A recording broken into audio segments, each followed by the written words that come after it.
ಕಾಳಿದಾಸ ದಾರಿಯಲ್ಲಿ ಬರ್ತಾ ಇದ್ದಾನೆ. ಪಾಪ ನೀರಡಿಕೆ ಆಗಿದೆ. ನೀ ಬಾವಿಯನ್ನ ಸೇದುವಂತಹ ಮಹಿಳೆಯ ಹತ್ತಿರ ಹೋದ, ನೀರು ಕೊಡು ಅಂತ ಕೇಳಿದ. ಯಾರು? ಕಾಳಿದಾಸ. ಸಂಸ್ಕೃತದ ಸಾಹಿತ್ಯ ಆಕಾಶದಲ್ಲಿ ಧ್ರುವ ನಕ್ಷತ್ರನಾಗಿ ಮೆರೆದಂತಹ ಕಾಳಿದಾಸ.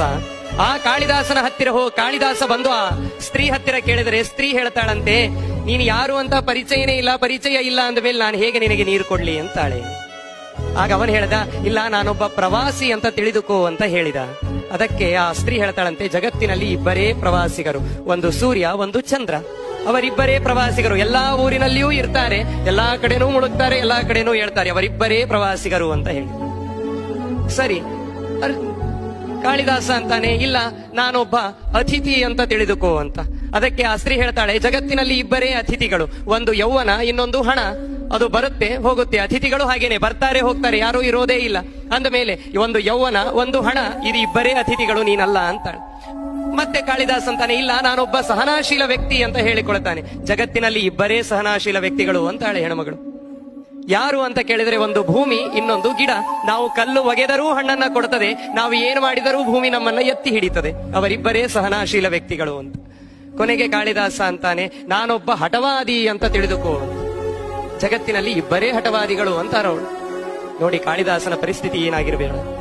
ಎಲ್ಲದಕ್ಕೂ ಒಂದೊಂದು ಉತ್ತರವನ್ನ ಕೊಟ್ರೆ, ನಾವು ಒಂದು ನಿಮಿಷ ಲೋಟದಲ್ಲಿ ನೀರು ಹಾಕದೇ ಇದ್ರೆ ಎದ್ದು ಹೋಗಿ ತಗೊಂಡು ಬರ್ತೇವೆ, ಮಡ್ನೀರ್ ಅನ್ನೋದು ನೋಡೋದಿಲ್ಲ.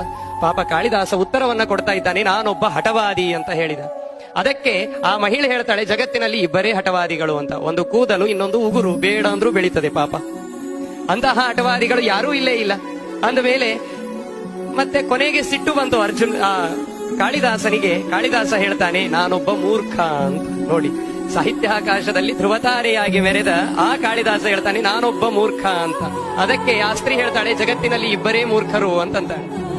ಎಲ್ಲಾ ಮುಗಿಸಿ ಶಾಣೆ ಆಯ್ತು, ಪಂಡಿತ ಅಂತ ಆಯ್ತು, ವಿದ್ವಾಂಸ ಆಯ್ತು, ಸಹನಾಶೀಲ ವ್ಯಕ್ತಿ ಆಯ್ತು, ಏನಾದ್ರೂ ಕೂಡ ಉತ್ತರ ಬರ್ತಾನೆ ಇತ್ತು. ಮೂರ್ಖ ಅಂತ ಹೇಳಿದಾಗಲೂ ಕೂಡ ಉತ್ತರ ಬಂತು, ಜಗತ್ತಿನಲ್ಲಿ ಇಬ್ಬರೇ ಮೂರ್ಖರು.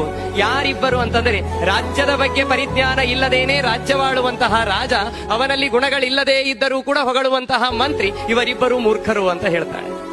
ಕೊನೆಗೆ ಸಾಷ್ಟಾಂಗ ನಮಸ್ಕಾರವನ್ನ ಹಾಕಿಬಿಟ್ಟ ಕಾಳಿದಾಸ. ತಪ್ಪಾಯ್ತು ಅಂತ ಆಗ ಮುಖ ಎತ್ತಿ ನೋಡಿದರೆ ಆ ಸ್ತ್ರೀ ಸರಸ್ವತಿಯಾಗಿ ನಿಂತಿದ್ದಾಳೆ. ಆಗ ಹೇಳ್ತಾಳೆ, ನಿನ್ನ ಅರಿವು ನೀನಿದ್ದರೆ ನೀನು ಮನುಷ್ಯನಾಗ್ತೀಯ ಅಂತ. ಮಕ್ಕಳನ್ನ ಹಣದ ಹರಿವಿನಲ್ಲಿ ಬೆಳೆಸಿದರೆ ಮಕ್ಕಳು ಶ್ರೀಮಂತರಾಗ್ತಾರೆ, ಅದೇ ಮಕ್ಕಳನ್ನ ಬಡತನದ ಸೋಗಿಯಲ್ಲಿ ಬೆಳೆಸಿದರೆ ಮಕ್ಕಳು ಮನುಷ್ಯರಾಗ್ತಾರೆ. ನಮ್ಮ ಮಕ್ಕಳು ಮನುಷ್ಯರಾಗಬೇಕೇ ಹೊರತು ಶ್ರೀಮಂತರಾಗುವುದಲ್ಲ.